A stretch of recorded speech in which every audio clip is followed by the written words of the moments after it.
Hi, ladies. Hard to believe that it's already our next to the last one. Today I want to talk to you about, all of us have heard the statement that it takes a village to raise a child. And that really is true.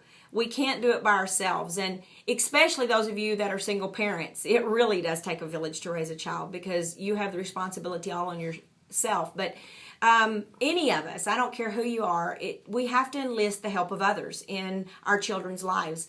And it's so important. That's one of the reasons we're always pushing small groups around here. It's so important that you get into something where there's other people besides just you pouring into your child's life.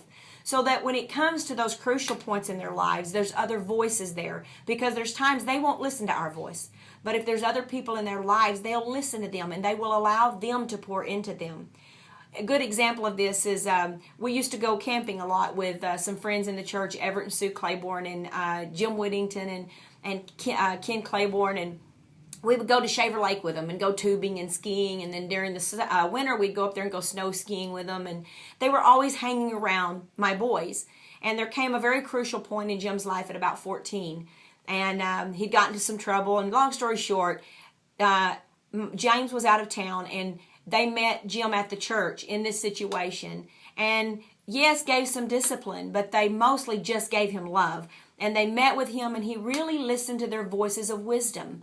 And if they hadn't have poured into his life prior to that, at 14 years old, Jim would not have listened to them because of where he was at. But because he knew these guys loved him and they had already poured into his life, he was open to what they had to say.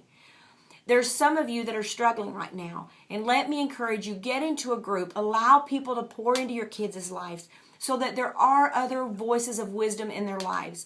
The Bible talks about in Proverbs, all through it, about giving yourself to wisdom, allowing to listen to wisdom's voice.